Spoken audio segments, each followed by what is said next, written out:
So you try to make an historical western with one of the most infamous gunfights in history the centerpiece of its story. Well, I have a multitude of behind-the-scenes problems that are hampering the production of the film. It still turns out to be one of the best westerns ever made, with Kurt Russell and Val Kilmer in Tombstone.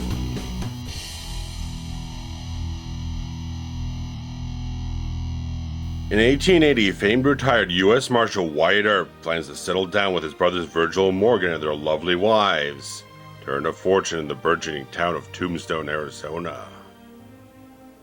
There they also meet up with Wyatt's friend John Henry Doc Holliday, a dentist turned gambler and gunslinger, afflicted with tuberculosis.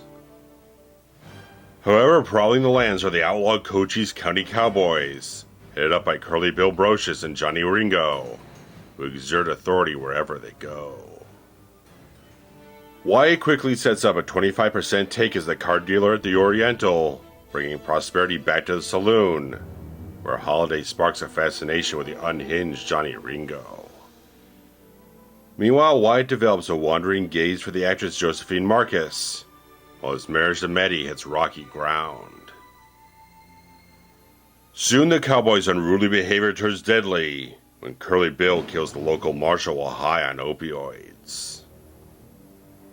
This event motivates Virgil and Morgan Earp to eventually step up to assume the mantle of law and justice in Tombstone. Wyatt tries to stay uninvolved, and Holliday's condition gradually worsens as frictions rise on the streets of Tombstone. Soon as Wyatt is forced to stand up beside his brothers and Holliday, the gunfight at the OK Corral will become a lethal catalyst to an all-out war between the Cowboys and Wyatt that will forge a legend that the Old West will never forget.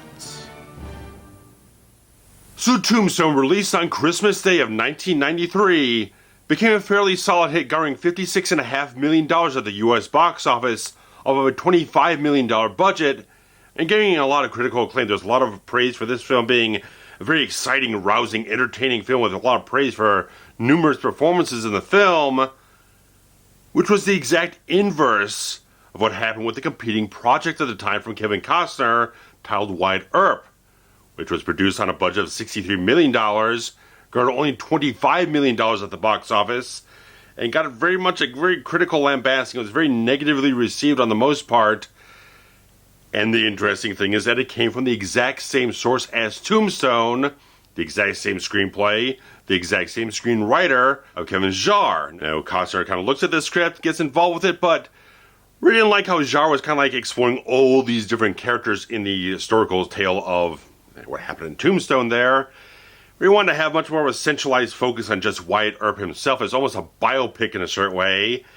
And so departs from Tombstone and goes off and enlists the help of Lawrence Kasdan, who had done Silverado before this and been co-screenwriter on Empire Strikes Back, Raiders of the Lost Ark, Return of the Jedi, done The Big Chill. So he's a very established screenwriter and filmmaker at this point in time, and decided to go off and do this very much what seems to be like a very low-key, 3-hour-long prestige drama character piece type of thing that, again, didn't go over very well. But the fact of the matter is, Costner was so very strongly established at this point in time after he got all this Oscar success off of Dances with Wolves that he ended up starting to use his sort of studio clout in Hollywood to kind of block every other studio from producing Kevin Jarre's script. And so this became a very difficult type of thing to find a studio to actually do it, to go against this big Oscar winner that everyone would kind of want to bank something on in the future. Don't want to piss off this guy who's a little bit of a gold mine at a certain point in time, also having just done like stuff like The Bodyguard. So kind of a difficult type of thing, but the fact of the matter is it ends up at Disney/Buena Vista in their Hollywood Pictures label, and Kurt Russell gets involved with this thing because one of his old agents calls him up one day and tells him about this really fantastic script here, and Kurt Russell had gotten kind of a little bit involved with Andrew Vania, who with Mark Cassar had done Carolco Pictures, which had produced the first 3 Rambo films, Angel Heart, Red Heat, Deep Star 6, and so they kind of got into a whole thing where like Vania was kind of like interested in doing a project with Russell and funding it. So through Vania, Kurt Russell gets the funding for this whole film to be able to make it on a budget that they kind of like, okay, we could just about get it done on the $25 million we're going to put together for this thing. We just about can do it. And it's a very interesting type of thing that Jarre was going to be the actual director of the film. And the very interesting thing is that he did start out the production as director. But as things kind of went along here and there, and he started kind of falling a little behind the schedule, and some things weren't going terribly well with how things were being shot. The whole thing kept creeping up, and Kurt Russell was kind of telling him, you gotta fix what you're doing here, because they're gonna come after you, and they're gonna can you. They're gonna shut you down and throw you off this picture, which ultimately did happen. Kevin Jarre got kicked off the film as director because his stuff wasn't working out. Apparently the only scenes in the film that were directed by him that are still in the film are the ones with Charlton Heston. Oddly enough, Charlton Heston wasn't originally supposed to be in the film. Robert Mitchum was supposed to be the character of Henry Hooker, but Robert Mitchum got a little bit of injury on that, and just did the narration in the film at the beginning and the end, but kind of whole weird thing again. Okay, now we're in a bind.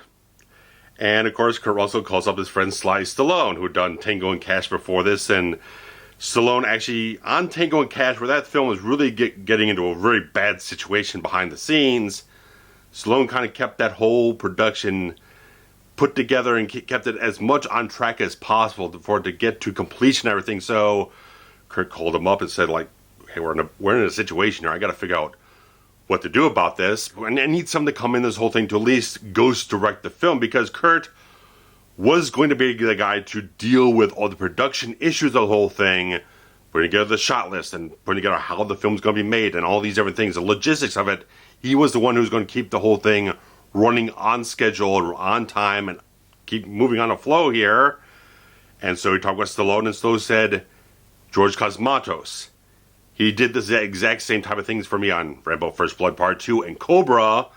And so Cosmatos comes in with like 2 days of prep on this whole thing, to basically just to make sure that everything behind the camera is still moving smoothly and the shot list was being followed and all these different things. Well, Cosmatos also did find some really fantastic locations for the film, so he did contribute certain things to it.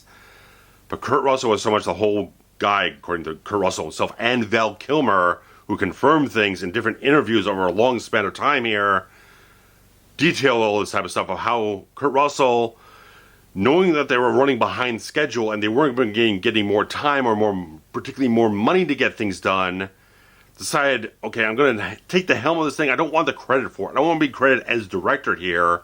I just want to make sure this film gets done. And it's such a testament to Kurt Russell, a guy who, everything you see him in, every interview, every little thing you've heard about how he conducts business, never had an ego about anything. He's the easiest guy to work with and the most consummate professional type of actor. He wanted to make sure the whole thing maintained its integrity as they went along.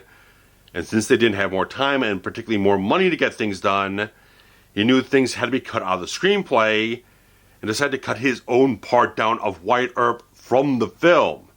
Instead of cutting other people's stuff, he's like, okay, I'm taking this upon myself as my own responsibility to helm this film as best as I can.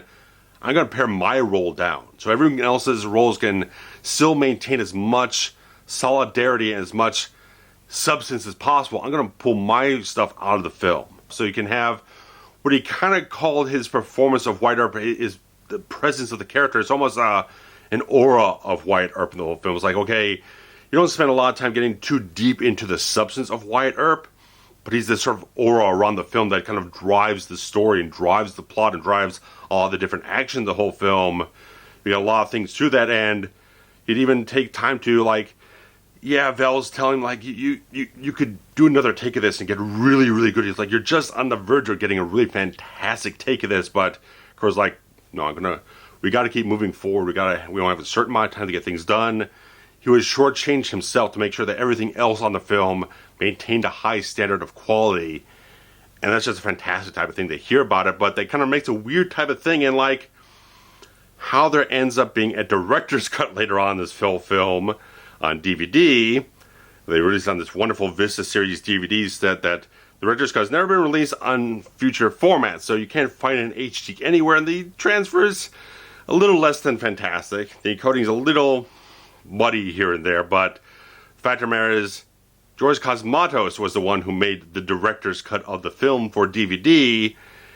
Kurt Russell kind of says that the true version of this whole film was going to be a lot more of a big epic type of thing where you get almost like full stories of all the characters in the film, the main characters of the film, not just Wyatt Earp and his brothers or Doc Holliday, all the guys in the Cowboys, Powers Boothe's character, Johnny Ringo, that character, all these different characters, where you get very full type of stories, almost kind of like the Godfather of Westerns. It could be a very big, lush, grand film, but they had to pare a lot of the things down to get the film going.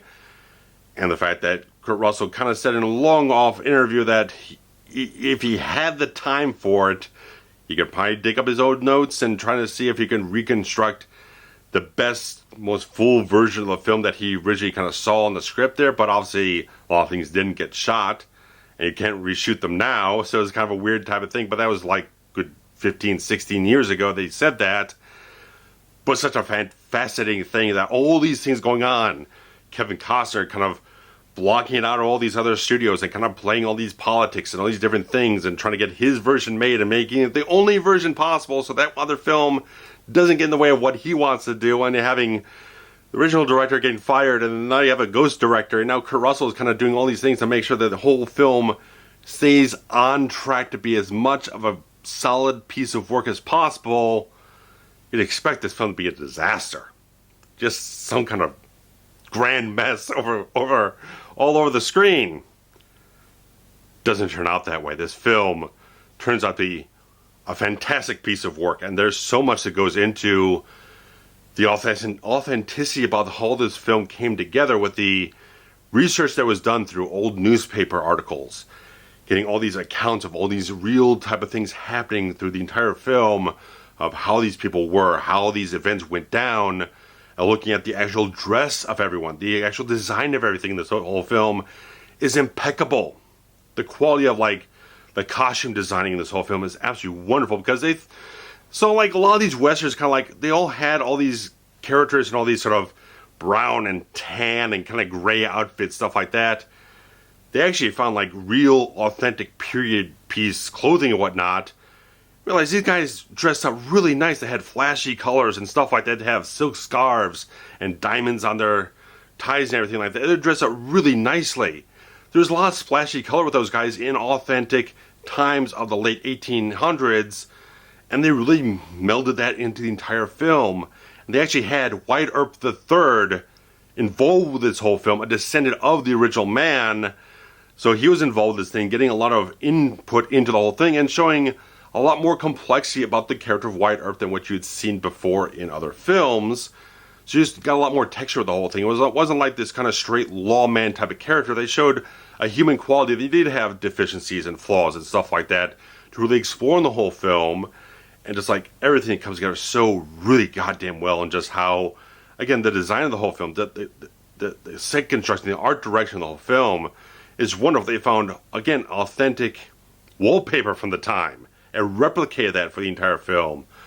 All these different things, that the dress and the costumes and the makeup and the hairstyles, everything, the mustaches and the beards. It's so wonderful how all these characters have their own distinct dress.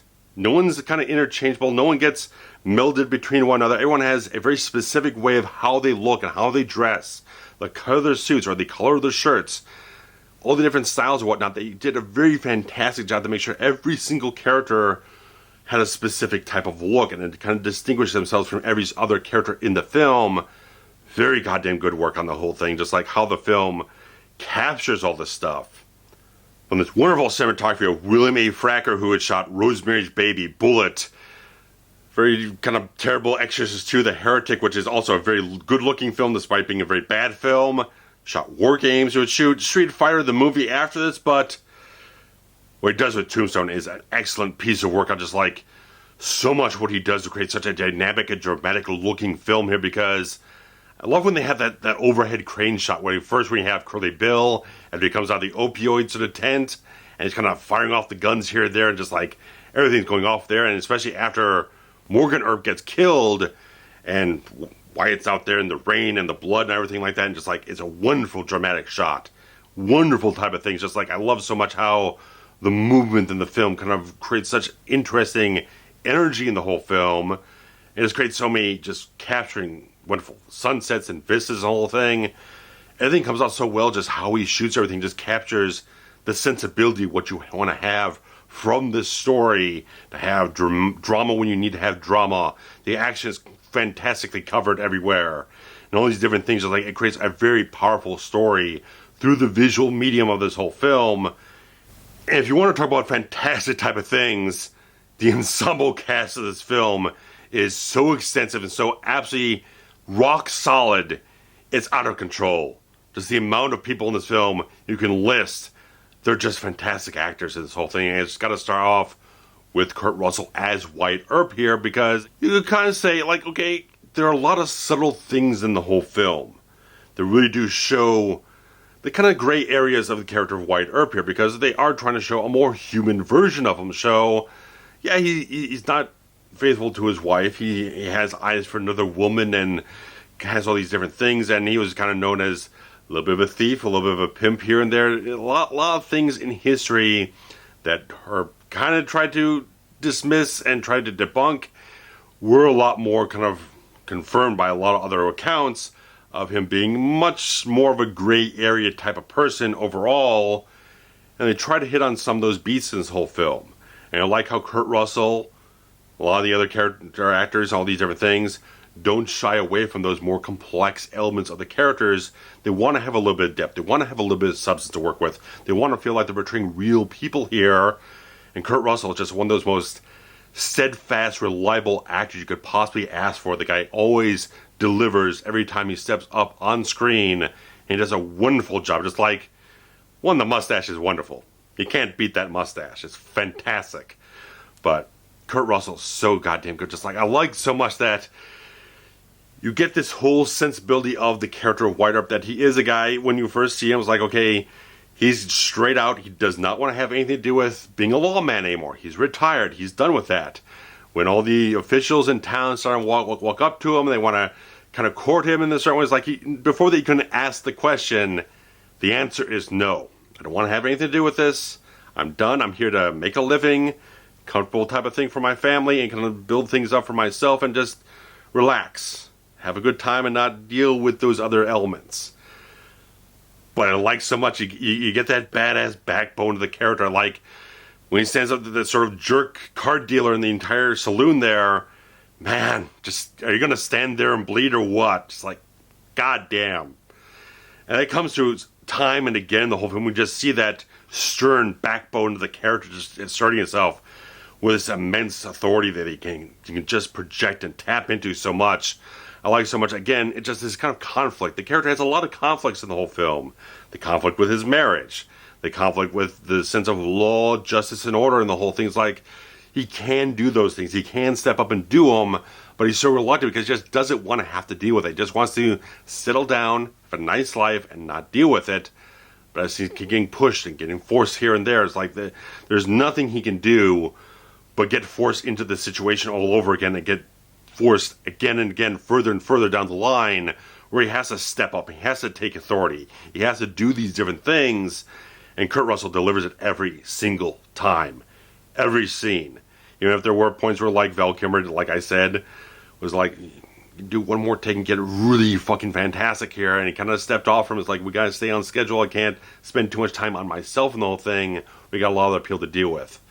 Again, if you did get a little something more for it, you could push a little further, I think you'd stand out even stronger overall, because I think having that sort of aura of White Earp, this kind of sensibility, this mentality of the character, the attitude of him, hovering around the film here is a good sort of striving force. Does have a little bit of a detriment towards Kurt Russell getting as much attention for his performance in the film as some other people did, but I think Kurt just delivers it. With everything else he was dealing with on the production, how to keep the logistics going, working with Val Kilmer. Val Kilmer actually moved in with Kurt Russell just to have a little extra time every single day to work on the script a little bit, fine-tune things, plan the days out, all these different things. All these things he was boring down upon him, and he still delivered a wonderful performance, just a rock-solid performance here. Where he does have this fantastic chemistry with, like, Sam Elliott as Virgil Earp, and you have Bill Paxton as Morgan Earp. this wonderful bond they have between all of them. Just like you feel so much they do have a family dynamic here, where Virgil's a little bit more the guy's get a little bit more conscious. He's kind of driven more towards that sort of righteous edge of things, and Morgan's kind of the one who's a little bit younger. He's kind of one that kind of look up to these guys. They kind of want to follow in their tracks and everything like that. So he's a little bit more impressionable here and there. He's a little bit less of a seasoned type of experience type of person in life. So he kind of gets pulled along on the whole thing, following what he feels is more of a just sensibility about different things. So it's that interesting sort of balancing between the characters and the counterpoints and the counterbalances between all of them. I like how as a family they kind of work through this whole thing together and they stand by each other eventually. I like how they kind of pull at Wyatt here and stuff like that. When Virgil steps up, he gets deputized and takes control of situations, and eventually Wyatt's like, okay, I'm kind of forced in this situation as it is. Whether I want to be involved or not, I am involved. I've got to stand up and be deputized myself and walk into this whole thing and stand by their sides. So I like all that type of stuff, how the situations push Wyatt in different places where he might not have been terribly comfortable to step into otherwise, but I like that dynamic, and the actors he works with are so absolutely fantastic to make sure that all those moments and all these character beats work out so very well. Fantastic chemistry with Dana Delany in this whole thing. I love Dana Delany. She came off the fantastic Emmy-winning China Beach before this. A lot of great stuff in her career, and just like, man, Dana Delany. She lights up a screen absolutely positively, just like she just projects such a brightness, a vibrance on screen and stuff like that. She just radiates something that's very attractive in such a personality-based type of way, because the character Josephine here, she's a much more of an outspoken type of person. She says she's not really, doesn't have the time to be a prim and proper type of lady, and that makes her much more of a, in my opinion, just much more of a proper lady, and overall, just like you are a lady, because you stand up for yourself. You have a certain assertiveness about yourself that, again, is very attractive to a guy like Wyatt, and all these different things. So it's like she has a free spirit and very powerful type of way of how she carries herself on screen, just like Dana Delany is fantastic, and the chemistry between her and Kurt Russell is just absolutely magic. It's a wonderful type of stuff they have going on here. But the guy you've got to talk about in this whole film, there's actually two guys, but one absolutely positively, Val Kilmer probably putting on the performance of a lifetime as Doc Holliday, probably the best performance of his career here. It's just unparalleled. And the whole thing where Disney really didn't know exactly what they had on their hands when they were pushing towards release, because Kurt Russell said they didn't really promote it very well. And it's always kind of escaped me why Val Kilmer never got nominated for anything for this performance. And it's probably because Disney, Buena Vista, didn't really know what they had on their hands to be able to promote it the right way. Because if they did, this man would absolutely, I can't imagine not getting some nominations for the role of Doc Holliday. Just like, he just transforms himself into a completely different character here. He's not Val Kilmer, he's John Henry Doc Holliday here in a fantastic, wonderfully salacious, in a way, sort of performance. Just like the charisma he has on screen, adopting this sort of Georgian, southern, aristocratic accent, and having this entire makeup of dealing with the tuberculosis, and being this drunk gambler and all these different things. But he's such a interesting character, just such a complexity to what he can play with this character here, so much of the real life person of Doc Holliday, who was a dentist, and because he contracted tuberculosis and kind of went off west to kind of like get away from the certain climates, that hopefully the drier climate would kind of soften the effects of his illness. But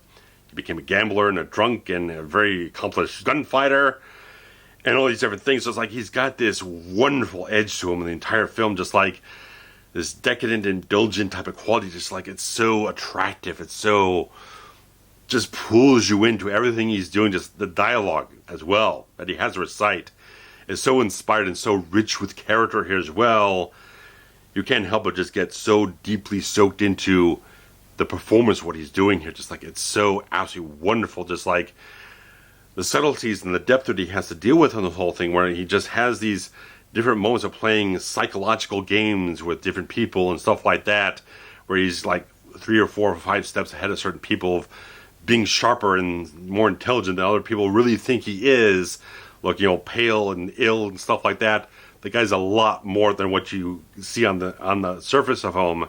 It's wonderful how he plays all these moments, and the chemistry he has best in this film. Just like he does great stuff with everyone in the film that he works off of, but him and Michael Biehn have got the best scenes in this entire film. They got like 3 or 4 scenes together, but every single time these guys lock into a moment, it absolutely sparks so much. Michael Biehn just plays Johnny Ringo as this sociopath. This guy who just got this dark hole inside of him that just kind of sours and kind of embitters his choices as he moves along. You just see when he shoots the priest at the beginning of the film, just like he's got just this darker thing going on. This whole thing is shaded a little darker than everyone else. So he's got a less sense of empathy than everyone else. Like you see some of the other cowboys, some a little bit more swaggering, a little more charismatic, or some a little bit more kind of wild-eyed. Ringo's got something missing up top. Inside of his head, there's something really wrong with this guy, and he's really just like, as Val Kilmer, as Doc Holliday says in the whole film, this guy has a sense of revenge for just being born. There's just something really, really deep down inside this guy, just like he really is scary. When Biehn just pierces those eyes out, he's unsettling. He's disturbing. He's very good at this whole goddamn role. It's just like Biehn puts on one of the best performances of his entire career as well. Him and Val are just on a level in this whole film that just like, I love it every single time I see these scenes. They're so electric in what they do between the two of them. The little subplot they have going on in the whole film. Like I said, there's not a lot of scenes between the two of them. Ringo shows up every so often in the whole film, and it's like, it just does a little something extra the whole film. Just like this little bit of an arc where it's like the interesting kind of thing is like no one exactly knows for certain how Johnny Ringo died in real life, because his body was found with like a bullet in his head, and there's like some of his clothes tattered here and there. There's no confirmed anything about how he actually died, so the entire confrontation between Holliday and Ringo is kind of a fill-in-the-blank type of thing from the screenwriter. And it fits so well, at least for this sort of tit-for-tat type of thing the two characters have going on, where Holliday definitely has a fixation on Ringo here. He wants to play around with this guy so much. Like, this guy has buttons I can push. There's something very interesting, very psychologically attractive to Doc Holliday about Johnny Ringo as these two actors play it. I like how that progression goes along and just has that sort of end point where Holliday goes off and has the showdown with him. I really like that entire arc between the two characters. Just have a finality with the character Ringo there. It fits so well with how the story is told between the two characters. And again, Val, he's got this captivating charm in the whole film. Just like, I love so much how you just have these moments between Holliday and Wyatt there. Just have this sort of deathly loyal sensibility about, it's like, Wyatt will say, like, it's not your fight, Doc, and stuff like that. And Doc was like, what the hell are you talking about? I'm one of your best friends. You're my best friend. You're pretty much the only real friend I have. He's going to be with you through thick and thin, no matter what it is. He's going to stand up and be there. Whatever it takes, he's going to be there and be by your side and fight the fight and everything like that. So it's like, I love that quality, where apparently a lot of the other sort of interpretations of this relationship in other films before this was a little bit more friction, a little bit more sort of conflict in between the two of them. But I like so much how there's that deep sense of loyalty that you build between these characters. I love so much how it comes together, and there's probably a few little sort of scrubbing, little sort of rubbing clean of certain elements that were kind of like, okay, in real life this didn't really happen. That's not exactly how things went down in the later part of their lives, stuff like that. But they do a really good job to tell a good story here, that even if there isn't complete adherence to the historical facts, the characters, the actors come together so extremely well between these guys and just hit it off on such an amazing level here. And then you get to someone like Powers Boothe as Curly Bill, where like Powers Boothe was an amazing actor. Fantastic heavyweight type of stuff. And just like, I love so much the swagger and the sort of the bravado the character has within his performance. Wonderful stuff. Just like, he kind of relishes everything. He kind of relishes life, relishes the moment. He's kind of loose a little bit here and there. You're kind of like, you can have fun with certain things, where some of the guys in the Cowboys are a little bit more little more uptight. They're a little bit more kind of off the edge, or a little bit more kind of like Clanton there. He's a little bit more kind of a slobbering mess here and there, stuff like that. Goes off in the handle a little bit. He's got a little more control. He's a little bit more kind of confident on this whole thing. It's like he can take control of the situation and kind of play things up. Be very kind of humorous here. There's like, it works so much with the range of what Powers Boothe could do on screen. Just like he brings so much presence to everything he does on screen. Does a fantastic job to make this a very formidable type of character that's extremely memorable as well. When you get up to that point in the film where you've got that sort of final battle between Curly Bill's guys, and you got Wyatt Earp with his group and everything like that, and they're firing across the river there and everything. I love that whole moment, just like as was a actually perfectly documented scene from history where Wyatt Earp, he just goes right across the river and just shoots Curly Bill's. Like, it's a wonderful scene put together in such a fantastic fashion there. Such powerful type of stuff to see that sort of comeuppance for the character and everything like that. Very interesting, very good type of stuff from very fantastic actors. Where this is not like half the cast you could possibly talk about in this whole film. You got Michael Rooker, Stephen Lang, Terry O'Quinn, Billy Zane. You got Jason Priestley and Charlton Heston, and like I said, Sam Elliott, Bill Paxton. Just incredible actors all over the place in the whole film. Like even someone like Terry O'Quinn just playing the mayor. He's in like a couple scenes here and there. Doesn't have a whole lot, but the fact you got such rock solid actors across the board in this whole film just strengthens the quality of it overall. Just like there's not a single weak link anywhere in this cast, because you cast everything so exquisitely well, and everyone's directed so well. Whoever's actually directing the actors in all these scenes, whether it's Cosmatos, whether it's Kurt Russell, whoever's dealing with the performance end of things, it's all coming off extremely well. Just like everything is so wonderfully done with these characters. It's out of control, like I said, just so much substance of different characters where, like I said, even though like the entire thing was like supposed to be like everyone's going to get like really deep backstories and really full, epic, sort of filled out type of thing. This probably would have been a much longer film with a much richer, deeper type of stuff. But as they started to pare things down and had to kind of move things to a much more focused story in a certain way, they still maintained such a quality because the characters were portrayed by such fantastic actors here that brought so much richness and such depth to different things. It brought authenticity to everything else, and all the actors saw the nuance and the depth and dimension of the characters in the script that they could really bring that out in their performances. And again, the costume design and all these different things, the hair and makeup, it created an overall world to immerse these actors into, to make everything feel so real. It really helped out, and just like everything just hit off on such a magnificent level with all these different things. It's wonderful type of stuff. And the composer of this whole film was Bruce Broughton, who actually, oddly enough, did the score for Silverado that Lawrence Kasdan did, who was now doing the Wyatt Earp film. But apparently they're originally going to get Jerry Goldsmith because he'd worked with Cosmatos before on Rambo First Blood Part 2 and Leviathan, and also and Giovanna had produced all the Rambo films, so there's a very strong working relationship, but Goldsmith just couldn't manage it in his schedule, so he recommended Bruce Broughton, who ended up doing wonderful stuff in his career, all these different things, but it's such a good score overall. Just it brings that sensibility of a Western to life. Even though he doesn't create like a lot of different themes in the film, or I think it could have been benefited from having a lot of variation, like having maybe a theme for the cowboys or a theme for this thing here and there. The main theme is a really fantastic piece of work, and he really creates an overall sensibility of the drama in the film and building things up when they really need to, and creating rousing moments where they're kind of going off as the final ride of Wyatt Earp and his Immortals, taking out the last of the cowboys. Wonderful score, all these different things comes together in such a wonderful package on that regard.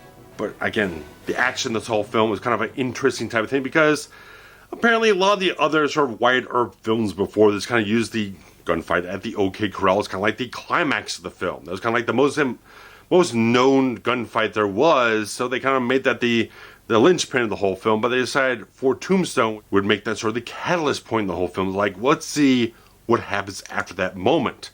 Make that sort of a sort of flashpoint type of moment in the whole film, where all these other worse things happen after that. All the revenge back and forth between the Earps and the cowboys, all this different stuff, people getting slain and stuff like that. let's see what happens. Let's see the other cog of that story after that happens, because that's not the end of the story. Gunfight at OK Corral is just part of the story. It's not the end. So they decided, let's explore the whole thing. Go through the entire adventure, the entire drama of the story and everything like that, to see where these people ended up after that point. And so there's a lot more going on, where you got, again, Virgil getting hit and Morgan are getting killed and all these different things and all this sort of stuff going back and forth. It's very, very gripping drama stuff. Just like, it's wonderfully executed. When you think Wyatt Earp is gone and Virgil's going off and they're going to do this hit on Virgil, and then Wyatt comes back as Kurt Russell comes back, and it's like, you called on the thunder, now you got it. Tell him I'm coming and hell's coming with me. You can't not have that moment of the whole film. It launches the rest of the goddamn story off into another direction and everything like that. Just everything to do to construct the story is so well done, and like so much how they did so much research to make sure that there's as much possible that could be documented and be as real to the actual events, even though they did condense some things down, kind of like time compress certain things. They kind of like, okay, these things didn't exactly happen on the same night, but they kind of, for the dramatic storytelling purposes, will kind of have this stuff focused into a certain sort of event.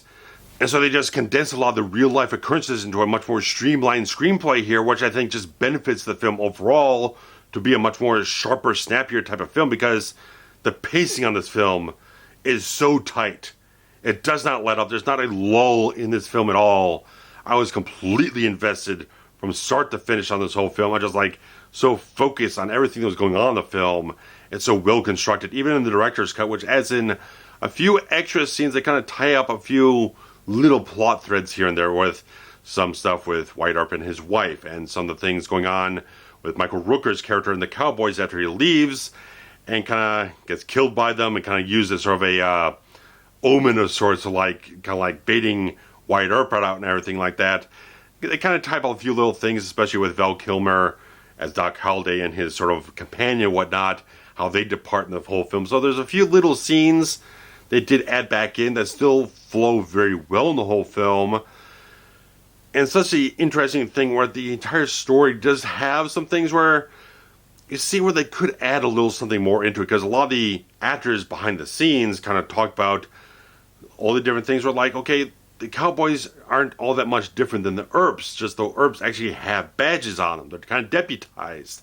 And so how each one go about their sense of law and order, it's not all that different, but the film does shade things a little bit more along the edge of the Earps here, being much more the sort of stand-up, righteous, sort of moral type of people here and everything like that. So you could see a version of this where they kind of maybe paint with a little bit more delicate type of thing here or there, where you could kind of go into much more depth about both sides of the whole thing and see a little bit more nuance in how the Cowboys kind of view themselves, how they're kind of viewed by the public, where a lot of stuff after the OK Corral, there was a lot of division amongst the people of Tombstone about who was in the right, who was in the wrong, and stuff like that. So there's a lot of different vantage points you could see the different stories from.